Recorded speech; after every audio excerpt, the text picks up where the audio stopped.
Fire of Asshurbanipal by Robert E. Howard. Yar Ali squinted carefully down the blue barrel of his Lee Enfield, called devoutly on Allah, and sent a bullet through the brain of a flying rider. Allahu Akbar, the big Afghan shouted in glee, waving his weapon above his head. God is great. By Allah, Sahib, I have sent another one of the dogs to hell. His companion peered cautiously over the rim of the sandpit they had scooped with their hands. He was a lean and wiry American, Steve Clarney by name. Good work, old horse, said this person. 4 left. Look, they're drawing off. The white-robed horsemen were indeed reining away, clustering together just out of accurate rifle range, as if in council. There had been 7 when they had first swooped down on the comrades, but the fire from the 2 rifles in the sandpit had been deadly. Look, Sahib, they abandoned the fray. Yar Ali stood up boldly and shouted taunts at the departing riders, one of whom whirled and sent a bullet that kicked up sand 30 feet in front of the pit. They shoot like the sons of dogs, said Yar Ali in complacent self-esteem. By Allah, did you see that rogue plunge from his saddle as my lead went home? Up, Sahib, let us run after them and cut them down. Paying no attention to this outrageous proposal, for he knew it was but one of the gestures Afghan nature continually demands, Steve rose, dusted off his breeches, and gazing after the riders, now white specks far out on the desert, said musingly, "Those fellows ride as if they had some set purpose in mind, not a bit like men running from a licking." "Aye," agreed Yar Ali promptly, and seeing nothing inconsistent with his present attitude and recent bloodthirsty suggestion, "They ride after more of their kind. They are hawks who give up their prey not quickly. We had best move our position quickly. Steve Sahib, they will come back. Maybe in a few hours, maybe in a few days. It all depends on how far away lies the oasis of their tribe. But they will be back. We have guns and lives. They want both." And behold, the Afghan levered out the empty shell and slipped a single cartridge into the breech of his rifle. "My last bullet, Sahib," Steve nodded. "I've got 3 left." The raiders whom their bullets had knocked from the saddle had been looted by their own comrades. No use searching the bodies which lay in the sand for ammunition. Steve lifted his canteen and shook it. Not much water remained. He knew that Yar Ali had only a little more than he, though the big Afridi, bred in a barren land, had used and needed less water than did the American. Although the latter, judged from a white man's standards, was hard and tough as a wolf. As Steve unscrewed the canteen cap and drank very sparingly, he mentally reviewed the chain of events that had led them to their present position. Wanderers, soldiers of fortune, thrown together by chance and attracted to each other by mutual admiration. He and Yar Ali had wandered from India up through Turkestan and down through Persia, an oddly assorted but highly capable pair. Driven by the restless urge of inherent wanderlust, their avowed purpose, which they swore to and sometimes believed themselves, was the accumulation of some vague and undiscovered treasure, some pot of gold at the foot of some yet unborn rainbow. Then, in ancient Shiraz, they had heard of the Fire of Asshurbanipal, from the lips of an ancient Persian trader who only half believed what he repeated to them. They heard the tale that he, in turn, had heard from the babbling lips of delirium in his distant youth.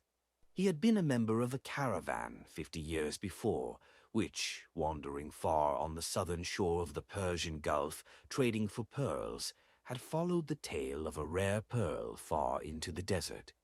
The pearl rumored found by a diver and stolen by a sheikh of the interior. They did not find, but they did pick up a Turk who was dying of starvation, thirst, and a bullet wound in the thigh. As he died in delirium, he babbled a wild tale of a silent, dead city of black stones set in the drifting sands of the desert far to the westward, and of a flaming gem clutched in the bony fingers of a skeleton on an ancient throne. He had not dared bring it away with him because of an overpowering, brooding horror that haunted the place, and thirst had driven him into the desert again, where Bedouins had pursued and wounded him. Yet he had escaped, riding hard until his horse fell under him. He died without telling how he had reached the mythical city in the first place, but the old trader thought he must have come from the northwest, a deserter from the Turkish army, making a desperate attempt to reach the Gulf. The men of the caravan had made no attempt to plunge still further into the desert in search of the city, for, said the old trader, they believed it to be the ancient city of evil, spoken of in the Necronomicon of the mad Arab Al-Hazred, the city of the dead on which an ancient curse rested. Legends named it vaguely. The Arabs called it Beled el-Jinn, the city of devils, and the Turks, Kara-Shehr, the Black City. And the gem was that ancient and accursed jewel belonging to a king of long ago, whom the Grecians called Sardanapalus and the Semitic peoples Asshurbanipal. Steve had been fascinated by the tale, admitting to himself that it was doubtless one of the 10,000 cock and bull myths mooted about the East. Still, there was a possibility that he and Yar Ali had stumbled onto a trace of that pot of rainbow gold for which they searched.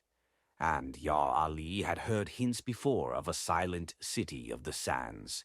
Tales had followed the eastbound caravans over the high Persian uplands and across the sands of Turkestan, into the mountain country and beyond.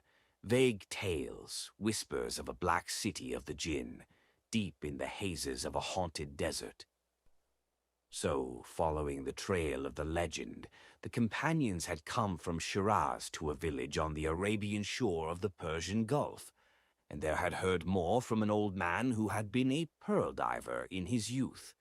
The loquacity of age was on him, and he told tales repeated to him by wandering tribesmen, who had them in turn from the wild nomads of the deep interior.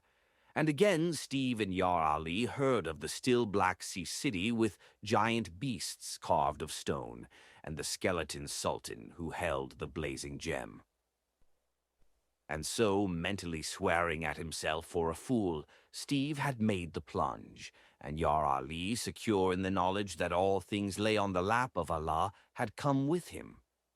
Their scanty supply of money had been just sufficient to provide riding camels and provisions for a bold flying invasion of the unknown.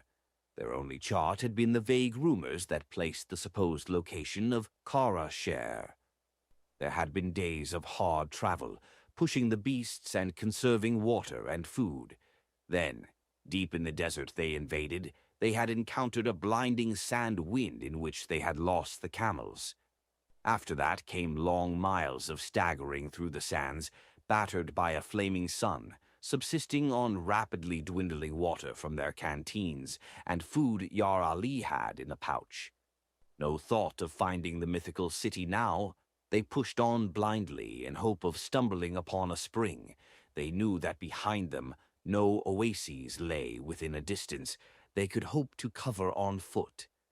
It was a desperate chance, but their only one. Then white-clad hawks had swooped down on them, out of the haze of the skyline, and from a shallow and hastily scooped trench, the adventurers had exchanged shots with the wild riders who circled them at top speed. The bullets of the Bedouins had skipped through their makeshift fortifications, knocking dust into their eyes and flicking bits of cloth from their garments, but by good chance neither had been hit. Their one bit of luck, reflected Clarney as he cursed himself for a fool. What a mad venture it had been anyway. To think that two men could so dare the desert and live, much less wrest from its abysmal bosom the secrets of the ages. And that crazy tale of a skeleton hand gripping a flaming jewel in a dead city. Bosh! What utter rot!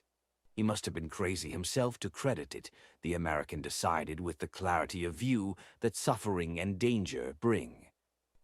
"Well, old horse," said Steve, lifting his rifle, Let's get going. It's a toss-up if we die of thirst or get sniped off by the Desert Brothers. Anyway, we're doing no good here." "God gives," agreed Yar Ali cheerfully. "The sun sinks westward. Soon the coolness of night will be upon us.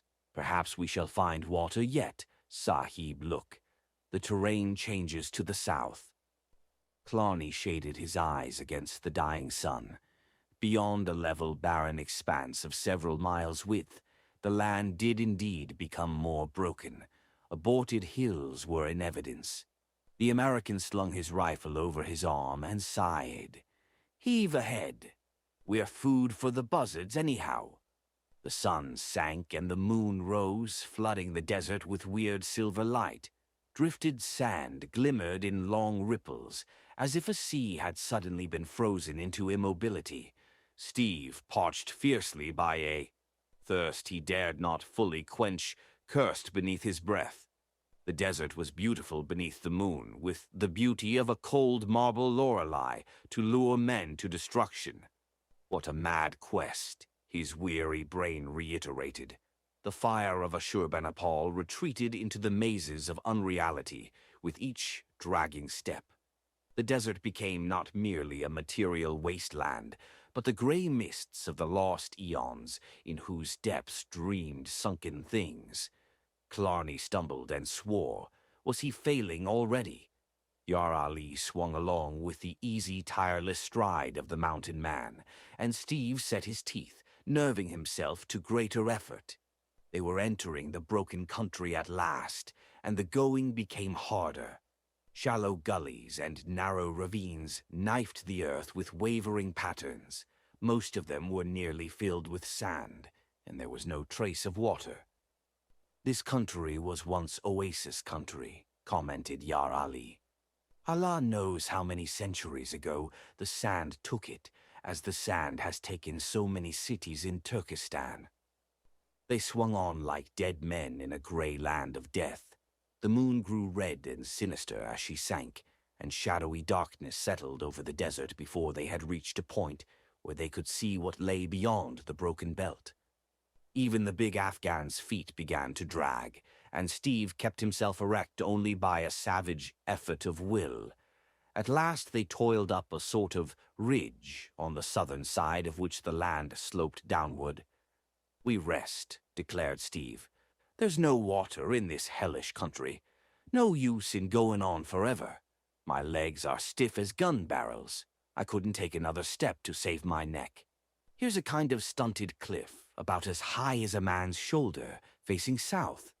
We'll sleep in the lee of it." "And shall we not keep watch, Steve Sahib?" "We don't," answered Steve. "If the Arabs cut our throats while we're asleep, so much the better. We're goners anyhow." With which optimistic observation, Clarney lay down stiffly in the deep sand, but Yar Ali stood, leaning forward, straining his eyes into the elusive darkness that turned the star-flecked horizons to murky wells of shadow.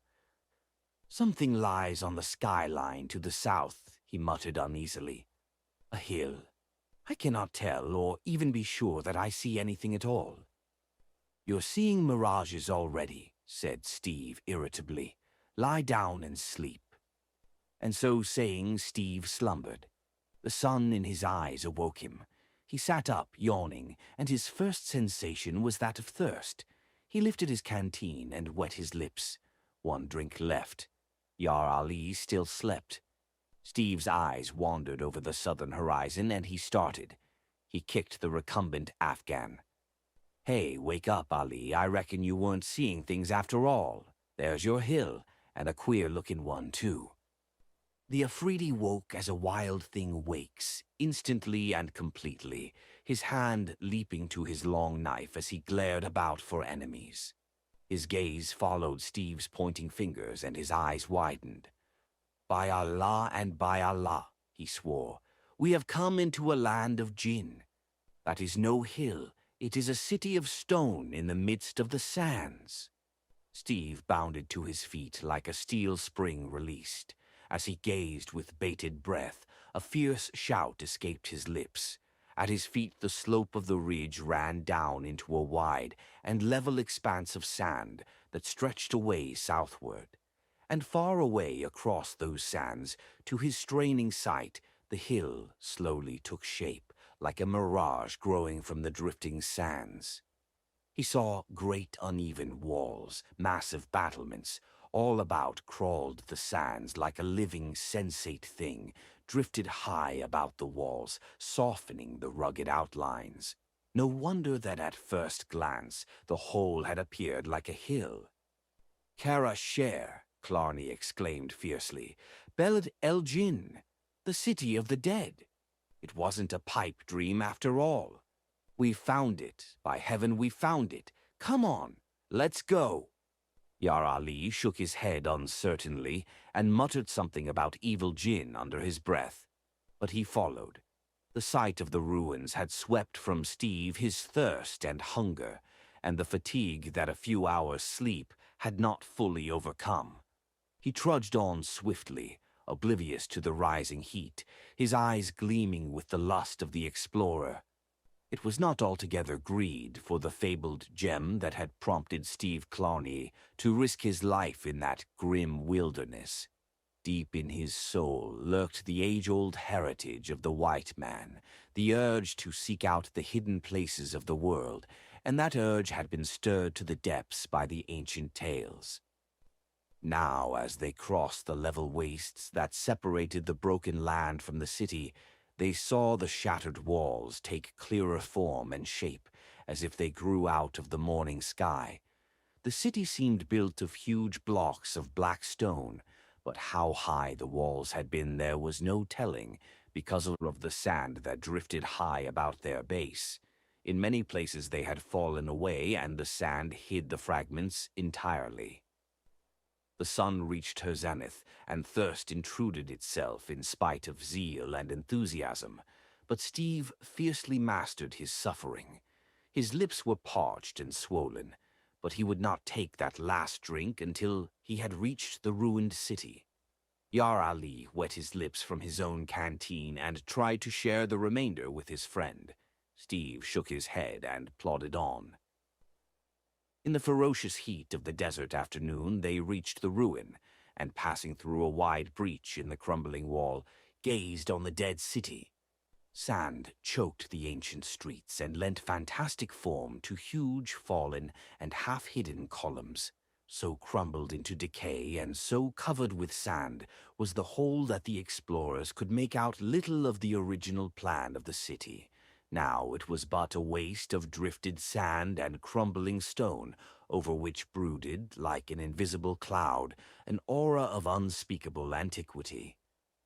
But directly in front of them ran a broad avenue, the outline of which not even the ravaging sands and winds of time had been able to efface. On either side of the wide way were ranged huge columns, not unusually tall, even allowing for the sand that hid their bases, but incredibly massive. On the top of each column stood a figure carved from solid stone, great somber images half human, half bestial, partaking of the brooding brutishness of the whole city. Steve cried out in amazement. "The winged bulls of Nineveh! The bulls with men's heads! By the saints, Ali, the old tales are true. The Assyrians did build this city, the whole tale's true. They must have come here when the Babylonians destroyed Assyria. Why, this scene's a dead ringer for pictures I've seen. Reconstructed scenes of old Nineveh. And look." He pointed down the broad street to the great building which reared at the other end, a colossal brooding edifice whose columns and walls of solid black stone blocks defied the winds and sands of time. The drifting, obliterating sea washed about its foundations, overflowing into its doorways, but it would require 1,000 years to inundate the whole structure. "An abode of devils," muttered Yar Ali uneasily. "The temple of Baal," exclaimed Steve. "Come on. I was afraid we'd find all the palaces and temples hidden by the sand and have to dig for the gem." "Little good it will do us," muttered Yar Ali. "Here we die." I reckon so. Steve unscrewed the cap of his canteen. Let's take our last drink. Anyway, we're safe from the Arabs. They'd never dare come here with their superstitions. We'll drink and then we'll die, I reckon. But first we'll find the jewel. When I pass out, I want to have it in my hand. Maybe a few centuries later, some lucky son of a gun will find our skeletons. And the gem. Here's to him, whoever he is. With which grim jest, Clarney drained his canteen and Yar Ali followed suit. They had played their last ace. The rest lay on the lap of Allah. They strode up the broad way, and Yar Ali, utterly fearless in the face of human foes, glanced nervously to right and left, half expecting to see a horned and fantastic face leering at him from behind a column. Steve himself felt the somber antiquity of the place, and almost found himself fearing a rush of bronze war chariots down the forgotten streets, or to hear the sudden menacing flare of bronze trumpets. The silence in dead cities was so much more intense, he reflected, than that on the open desert. They came to the portals of the great temple. Rows of immense columns flanked the wide doorway, which was ankle-deep in sand, and from which sagged massive bronze frameworks that had once braced mighty doors, whose polished woodwork had rotted away centuries ago. They passed into a mighty hall of misty twilight, whose shadowy stone roof was upheld by columns like the trunks of forest trees. The whole effect of the architecture was one of awesome magnitude and sullen, breathtaking splendor, like a temple built by somber giants for the abode of dark gods. Yar Ali walked fearfully, as if he expected to awake sleeping gods, and Steve, without the Afridi's superstitions, yet felt the gloomy majesty of the place lay somber hands on his soul. No trace of a footprint showed in the deep dust on the floor. Half a century had passed since the affrighted and devil-ridden Turk had fled these silent halls. As for the Bedouins, it was easy to see why those superstitious sons of the desert shunned this haunted city. And haunted it was, not by actual ghosts, perhaps, but by the shadows of lost splendors. As they trod the sands of the hall, which seemed endless, Steve pondered many questions. How did these fugitives from the wrath of frenzied rebels build this city? How did they pass through the country of their foes? For Babylonia lay between Assyria and the Arabian desert. Yet there had been no other place for them to go. Westward lay Syria and the sea, and north and east swarmed the dangerous Medes, those fierce Aryans whose aid had stiffened the arm of Babylon to smite her foe to the dust. Possibly, thought Steve, Kara-Shehr, whatever its name had been in those dim days, had been built as an outpost border city before the fall of the Assyrian Empire, whither survivals of that overthrow fled. At any rate, it was possible that Kara-Shehr had outlasted Nineveh by some centuries, a strange hermit city, no doubt, cut off from the rest of the world. Surely, as Yar Ali had said, this was once fertile country, watered by oases, and doubtless in the broken country they had passed over the night before, there had been quarries that furnished the stone for the building of the city. Then what caused its downfall? Did the encroachment of the sands and the filling up of the springs cause the people to abandon it? Or was Kara-Shehr a city of silence before the sands crept over the walls? Did the downfall come from within or without? Did civil war blot out the inhabitants, or were they slaughtered by some powerful foe from the desert? Clarney shook his head in baffled chagrin. The answers to those questions were lost in the maze of forgotten ages. Allahu Akbar! They had traversed the great shadowy hall, and at its further end they came upon a hideous black stone altar, behind which loomed an ancient god, bestial and horrific. Steve shrugged his shoulders as he recognized the monstrous aspect of the image. Aye, that was Baal, on which black altar in other ages many a screaming, writhing, naked victim had offered up its naked soul. The idol embodied in its utter, abysmal, and sullen bestiality the whole soul of this demoniac city. Surely, thought Steve, the builders of Nineveh and Kara-Shehr were cast in another mold from the people of today. Their art and culture were too ponderous, too grimly barren of the lighter aspects of humanity, to be wholly human, as modern man understands humanity. Their architecture was repellent, of high skill, yet so massive, sullen and brutish in effect as to be almost beyond the comprehension of moderns.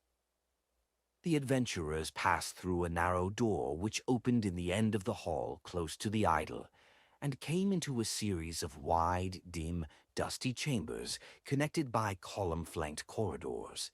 Along these they strode in the gray ghostly light, and came at last to a wide stair whose massive stone steps led upward and vanished in the gloom. Here Yar Ali halted. "We have dared much, Sahib," he muttered. "Is it wise to dare more?" Steve, aquiver with eagerness, yet understood the Afghan's mind. "You mean we shouldn't go up those stairs? They have an evil look. To what chambers of silence and horror may they lead? When jinn haunt deserted buildings, they lurk in the upper chambers. At any moment a demon may bite off our heads." "We're dead men anyhow," grunted Steve. "But I tell you, you go on back through the hall and watch for the Arabs while I go upstairs." "Watch for a wind on the horizon," responded the Afghan gloomily, shifting his rifle and loosening his long knife in its scabbard. "No Bedouin comes here. Lead on, Sahib. Thou'rt mad after the manner of all Franks, but I would not leave thee to face the jinn alone." So the companions mounted the massive stairs, their feet sinking deep into the accumulated dust of centuries at each step. Up and up they went, to an incredible height, until the depths below merged into a vague gloom. "We walk blind to our doom," Sahib muttered Yar Ali. "Allah illallah, and Muhammad is his prophet. Nevertheless, I feel the presence of slumbering evil, and never again shall I hear the wind blowing up the Khyber Pass." Steve made no reply. He did not like the breathless silence that brooded over the ancient temple, nor the grisly gray light that filtered from some hidden source. Now, above them, the gloom lightened somewhat, and they emerged into a vast circular chamber, grayly illumined by light that filtered in through the high, pierced ceiling. But another radiance lent itself to the illumination. A cry burst from Steve's lips, echoed by Yar Ali. Standing on the top step of the broad stone stair, they looked directly across the broad chamber, with its dust-covered heavy tile floor and bare black stone walls. From about the center of the chamber, massive steps led up to a stone dais, and on this dais stood a marble throne. About this throne glowed and shimmered an uncanny light, and the awe-struck adventurers gasped as they saw its source. On the throne slumped a human skeleton, an almost shapeless mass of moldering bones. A fleshless hand sagged outstretched upon the broad marble throne arm, and in its grisly clasp there pulsed and throbbed, like a living thing, a great crimson stone. The Fire of Asshurbanipal. Even after they had found the lost city, Steve had not really allowed himself to believe that they would find the gem, or that it even existed in reality. Yet he could not doubt the evidence of his eyes, dazzled by that evil, incredible glow. With a fierce shout, he sprang across the chamber and up the steps. Yar Ali was at his heels, but when Steve would have seized the gem, the Afghan laid a hand on his arm. "Wait!" exclaimed the big Mohammedan. "Touch it not yet, Sahib. A curse lies on ancient things, and surely this is a thing triply accursed. Else why has it lain here untouched in a country of thieves for so many centuries? It is not well to disturb the possessions of the dead."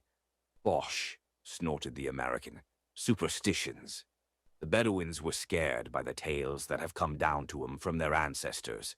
Being desert dwellers, they mistrust cities anyway, and no doubt this one had an evil reputation in its lifetime. And nobody except Bedouins have seen this place before, except that Turk, who was probably half demented with suffering.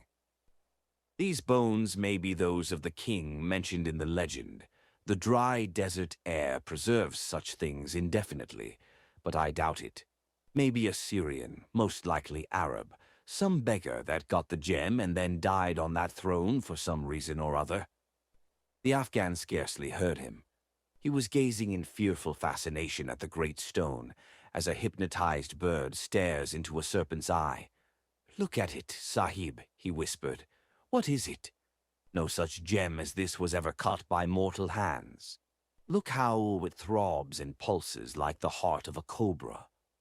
Steve was looking, and he was aware of a strange, undefined feeling of uneasiness. Well versed in the knowledge of precious stones, he had never seen a stone like this. At first glance he had supposed it to be a monster ruby, as told in the legends. Now he was not sure, and he had a nervous feeling that Yar Ali was right, that this was no natural, normal gem. He could not classify the style in which it was cut, and such was the power of its lurid radiance that he found it difficult to gaze at it closely for any length of time. The whole setting was not one calculated to soothe restless nerves. The deep dust on the floor suggested an unwholesome antiquity. The gray light evoked a sense of unreality, and the heavy black walls towered grimly, hinting at hidden things.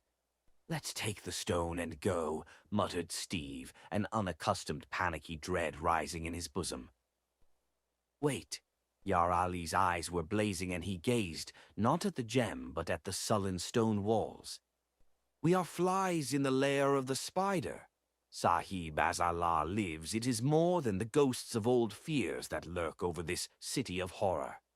I feel the presence of peril as I have felt it before, as I felt it in a jungle cavern where a python lurked unseen in the darkness, as I felt it in the temple of Thuggee, where the hidden stranglers of Siva crouched to spring upon us, as I feel it now, tenfold."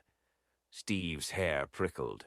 He knew that Yar Ali was a grim veteran, not to be stampeded by silly fear or senseless panic. He well remembered the incidents referred to by the Afghan, as he remembered other occasions upon which Yar Ali's oriental telepathic instinct had warned him of danger before that danger was seen or heard. "Oh, what is it, Yar Ali?" he whispered.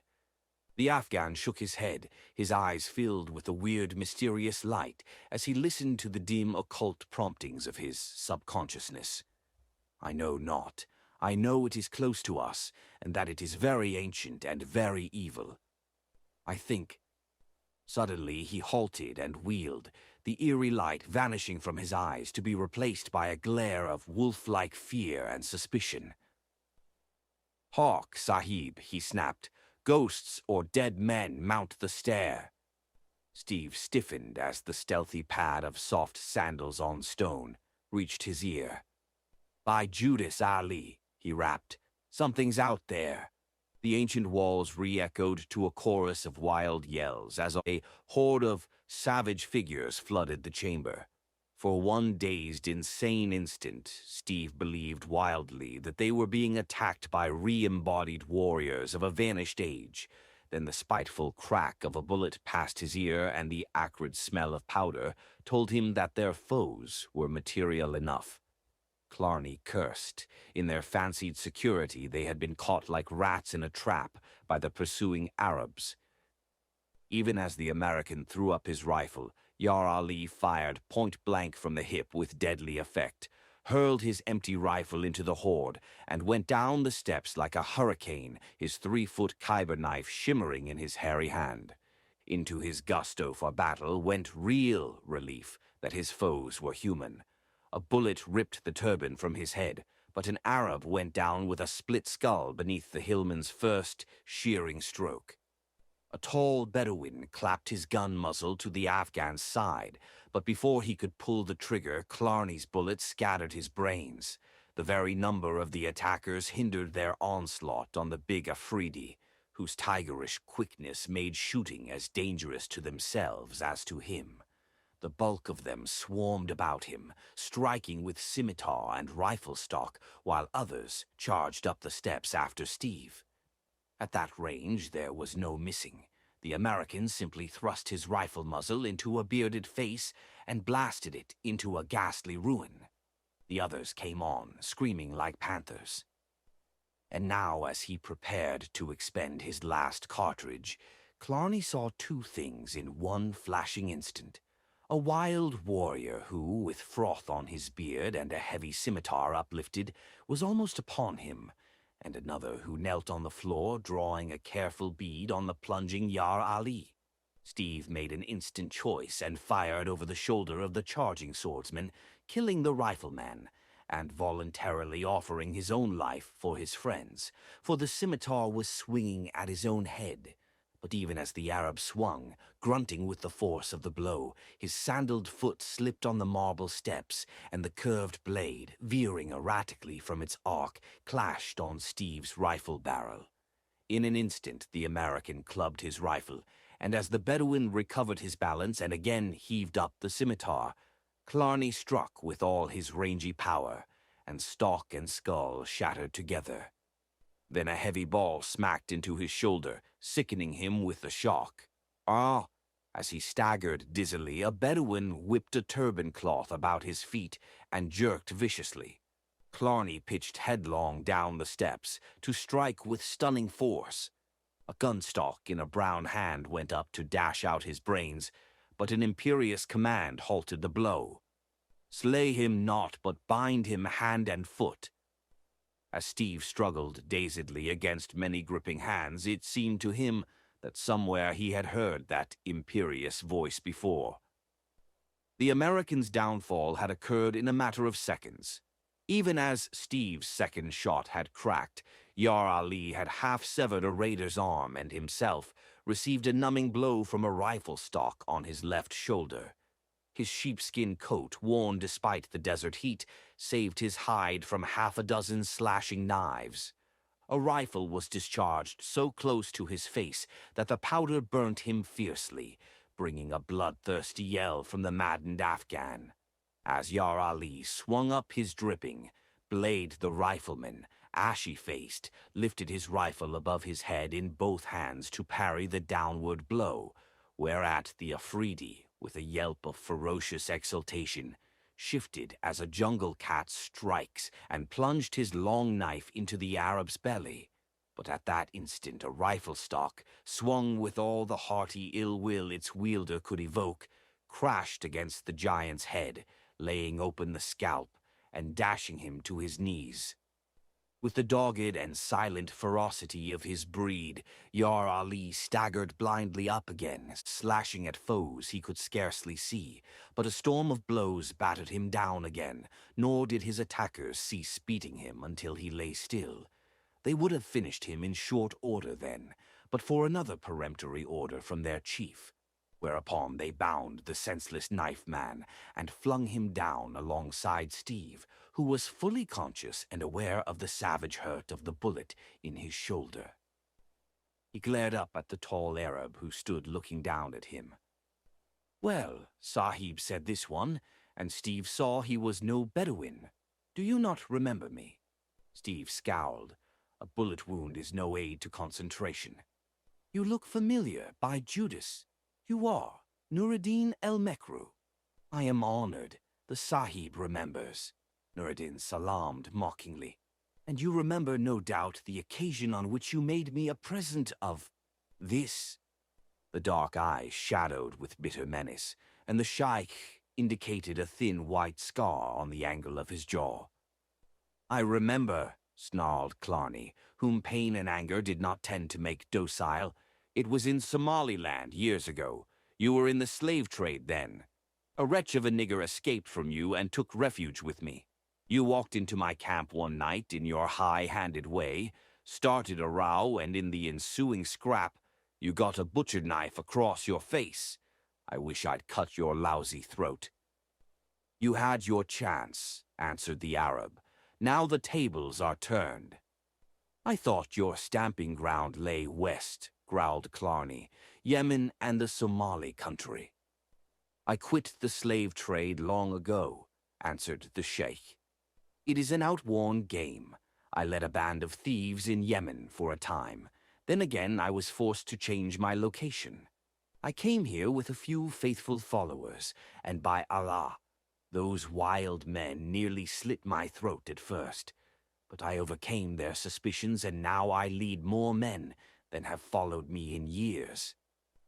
They whom you fought off yesterday were my men, scouts I had sent out ahead. My oasis lies far to the west. We have ridden for many days, for I was on my way to this very city. When my scouts rode in and told me of 2 wanderers, I did not alter my course, for I had business first in Beled el Jinn. We rode into the city from the west and saw your tracks in the sand. We followed them, and you were blind buffalo who heard not our coming. Steve snarled. You wouldn't have caught us so easy, only we thought no Bedouin would dare come into Kara-Shehr. Narrated nodded. But I am no Bedouin. I have traveled far and seen many lands and many races, and I have read many books. I know that fear is smoke, that the dead are dead, and that jinn and ghosts and curses are mists that the wind blows away.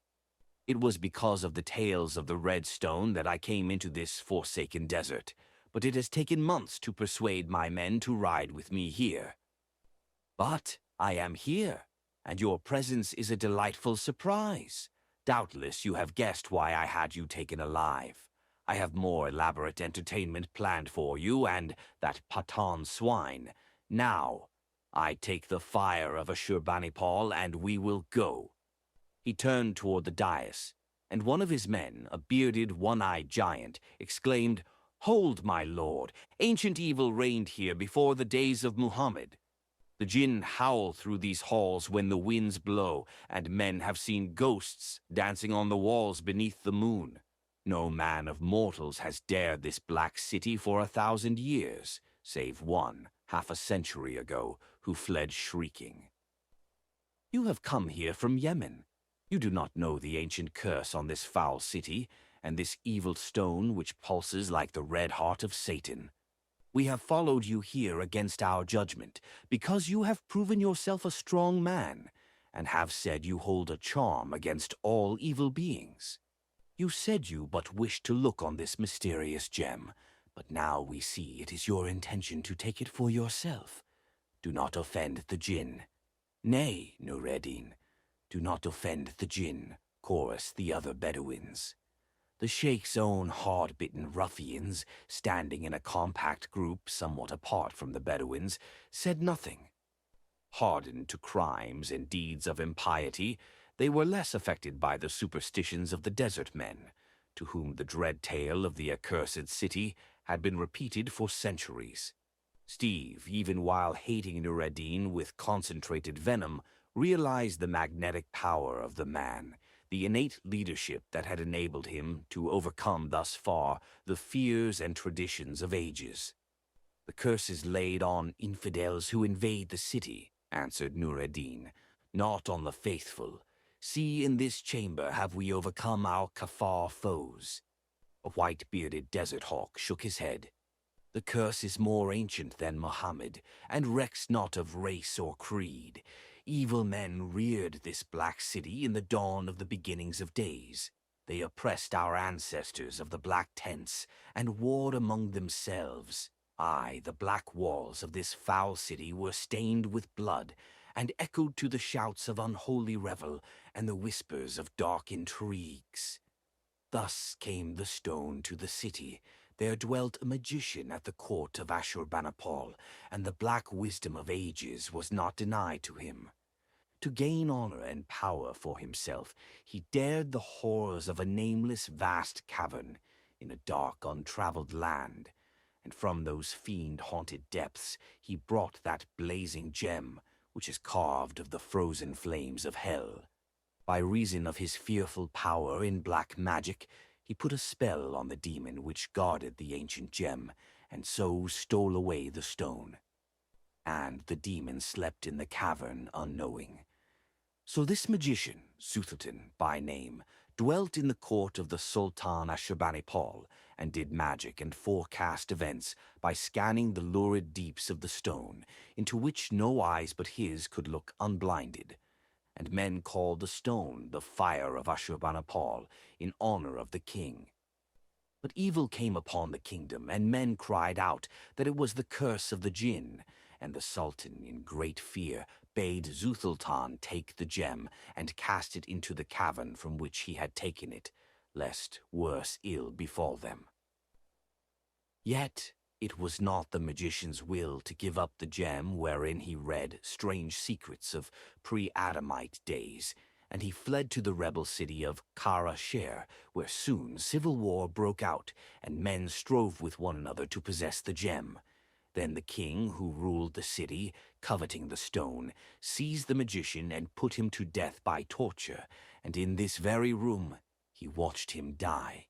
With the gem in his hand, the king sat upon the throne, even as he has sat throughout the centuries, even as now he sits.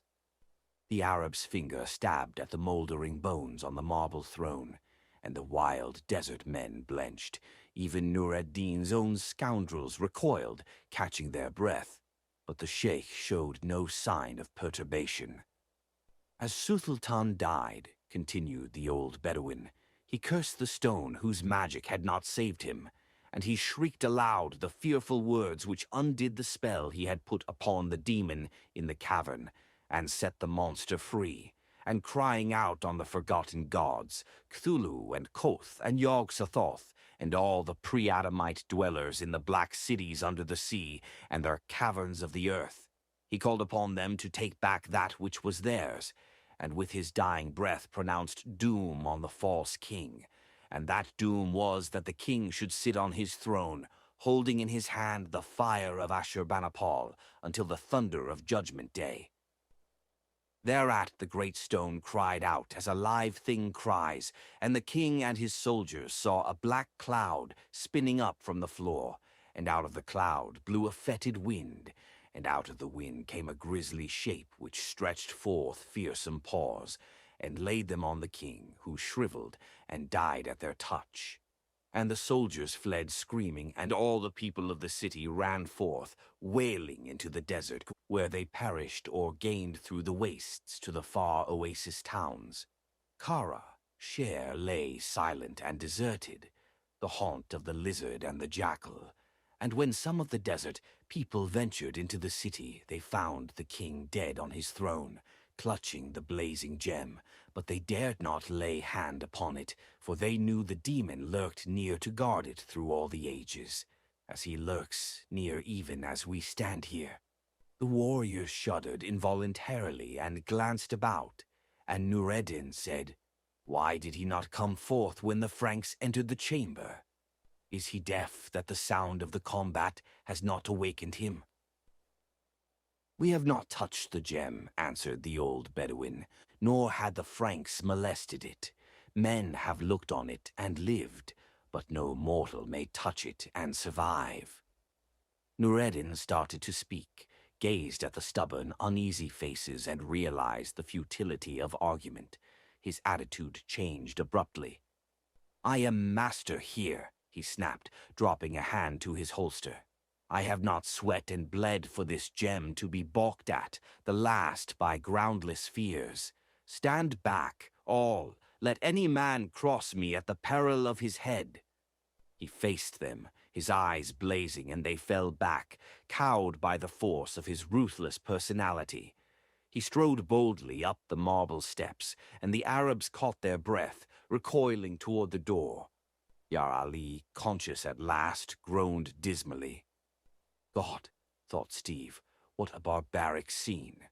Bound captives on the dust-heaped floor, wild warriors clustered about, gripping their weapons, the raw acrid scent of blood and burnt powder still fouling the air, corpses strewn in a horrid welter of blood, brains and entrails, and on the dais, the hawk-faced sheikh, oblivious to all except the evil crimson glow in the skeleton fingers that rested on the marble throne. A tense silence gripped all as Nur ed-Din stretched forth his hand slowly, as if hypnotized by the throbbing crimson light. And in Steve's subconsciousness there shuddered a dim echo as of something vast and loathsome, waking suddenly from an age-long slumber. The American's eyes moved instinctively toward the grim cyclopean walls. The jewel's glow had altered strangely. It burned a deeper, darker red, angry and menacing. "Heart of all evil," murmured the sheikh, "how many princes died for thee in the beginnings of happenings? Surely the blood of kings throbs in thee. The sultans and the princesses and the generals who wore thee, they are dust and are forgotten. But thou blazest with majesty undimmed, fire of the world." Nureddin seized the stone. A shuddery wail broke from the Arabs, cut through by a sharp, inhuman cry. To Steve it seemed horribly that the great jewel had cried out like a living thing. The stone slipped from the sheikh's hand. Nur ed-Din might have dropped it. To Steve it looked as though it leaped convulsively, as a live thing might leap. It rolled from the dais, bounding from step to step, with Nur ed-Din springing after it, cursing as his clutching hand missed it. It struck the floor, veered sharply, and despite the deep dust, rolled like a revolving ball of fire toward the back wall. Nureddin was close upon it. It struck the wall. The sheikh's hand reached for it. A scream of mortal fear ripped the tense silence. Without warning, the solid wall had opened. Out of the black wall that gaped there, a tentacle shot and gripped the sheikh's body as a python girdles its victim, and jerked him headlong into the darkness. And then the wall showed blank and solid once more. Only from within sounded a hideous, high-pitched, muffled screaming that chilled the blood of the listeners. Howling wordlessly, the Arabs stampeded, jammed in a battling, screeching mass in the doorway, tore through and raced madly down the wide stairs. Steve and Yar Ali, lying helplessly, heard the frenzied clamor of their flight fade away into the distance, and gazed in dumb horror at the grim wall. The shrieks had faded into a more horrific silence. Holding their breath, they heard suddenly a sound that froze the blood in their veins, the soft sliding of metal or stone in a groove. At the same time, the hidden door began to open, and Steve caught a glimmer in the blackness that might have been the glitter of monstrous eyes. He closed his own eyes. He dared not look upon whatever horror slunk from that hideous black well. He knew that there are strains the human brain cannot stand, and every primitive instinct in his soul cried out to him that this thing was nightmare and lunacy. He sensed that Yar Ali likewise closed his eyes, and the two lay like dead men. Clarney heard no sound, but he sensed the presence of a horrific evil too grisly for human comprehension, of an invader from outer gulfs and far black reaches of cosmic being. A deadly cold pervaded the chamber, and Steve felt the glare of inhuman eyes sear through his closed lids and freeze his consciousness. If he looked, if he opened his eyes, he knew stark black madness would be his instant lot. He felt a soul-shakingly foul breath against his face, and knew that the monster was bending close above him, but he lay like a man frozen in a nightmare. He clung to one thought. Neither he nor Yar Ali had touched the jewel this horror guarded. Then he no longer smelled the foul odor. The coldness in the air grew appreciably less, and he heard again the secret door slide in its groove. The fiend was returning to its hiding place. Not all the legions of hell could have prevented Steve's eyes from opening a trifle. He had only a glimpse as the hidden door slid to, and that one glimpse was enough to drive all consciousness from his brain. Steve Clarney, iron-nerved adventurer, fainted for the only time in his checkered life.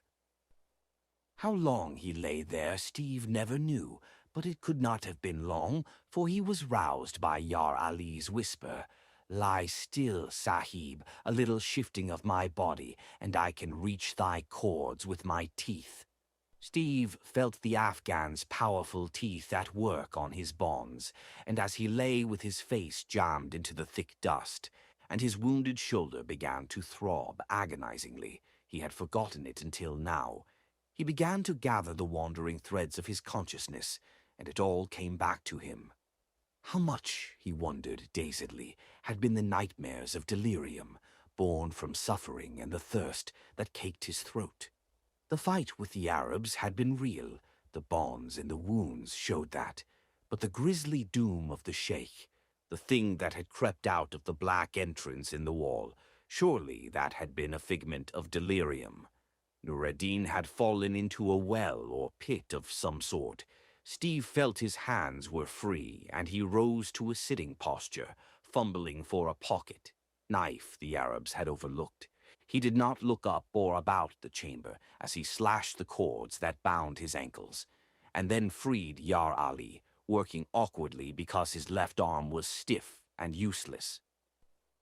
"Where are the Bedouins?" he asked as the Afghan rose, lifting him to his feet.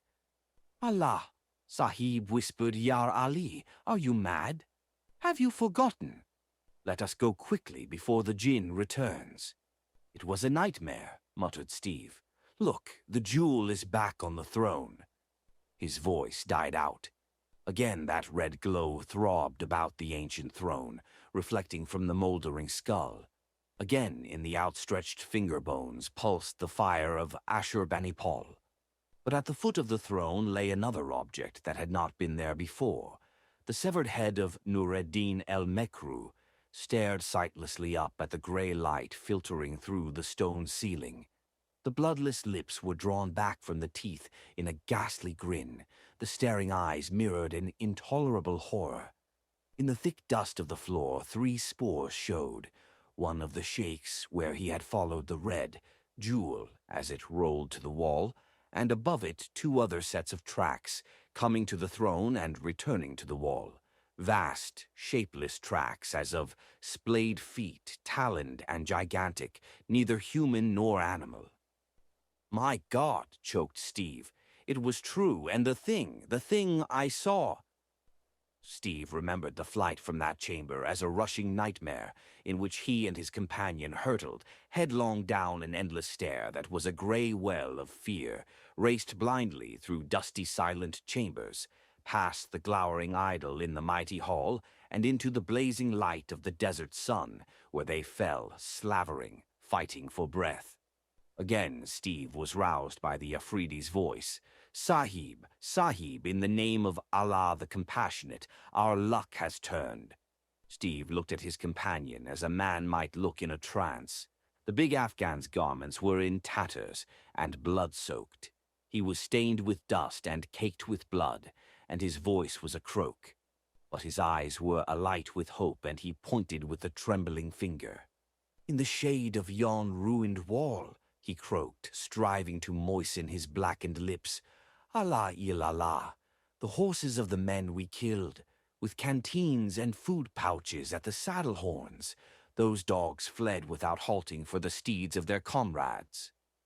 New life surged up into Steve's bosom, and he rose, staggering. "Out of here," he mumbled. "Out of here, quick!" Like dying men, they stumbled to the horses, tore them loose, and climbed fumblingly into the saddles. "We'll lead the spare mount," croaked Steve, and Yar Ali nodded emphatic agreement. "Belike we shall need them ere we sight the coast." Though their tortured nerves screamed for the water that swung in canteens at the saddle horns, they turned the mounts aside and, swaying in the saddle, rode like flying corpses down the long sandy street of Kara-Shehr, between the ruined palaces and the crumbling columns, crossed the fallen wall and swept out into the desert. Not once did either glance back toward that black pile of ancient horror, nor did either speak until the ruins faded into the hazy distance. Then, and only then, did they draw rein and ease their thirst. "Allah il-Allah," said Yar Ali piously. "Those dogs have beaten me until it is as though every bone in my body were broken. Dismount, I beg thee, Sahib, and let me probe for that accursed bullet, and dress thy shoulder to the best of my meager ability." While this was going on, Yar Ali spoke, avoiding his friend's eye. "You said, Sahib, you said something about seeing. What saw ye in Allah's name?" A strong shudder shook the American's steely frame. "You didn't look when the thing put back the jewel in the skeleton's hand and left Nur-ed-Din's head on the dais." "By Allah, not I," swore Yar Ali. "My eyes were as closed as if they had been welded together by the molten irons of Satan." Steve made no reply until the comrades had once more swung into the saddle and started on their long trek for the coast, which, with spare horses, food, water, and weapons, they had a good chance to reach. "I looked," the American said somberly. "I wish I had not. I know I'll dream about it for the rest of my life. I had only a glance. I couldn't describe it as a man describes an earthly thing. God help me, it wasn't earthly or sane either. Mankind isn't the first owner of the earth. There were beings here before his coming, and now survivals of hideously ancient epochs. Maybe spheres of alien dimensions press unseen on this material universe today. Sorcerers have called up sleeping devils before now and controlled them with magic. It is not unreasonable to suppose an Assyrian magician could invoke an elemental demon out of the earth to avenge him and guard something that must have come out of hell in the first place. I'll try to tell you what I glimpsed, then we'll never speak of it again. It was gigantic and black and shadowy. It was a hulking monstrosity that walked upright like a man. But it was like a toad, too, and it was winged and tentacled. I saw only its back. If I'd seen the front of it, its face, I'd have undoubtedly lost my mind. The old Arab was right. God help us, it was the monster that Zuthultan called up out of the dark, blind caverns of the earth to guard the Fire of Asshurbanipal. The end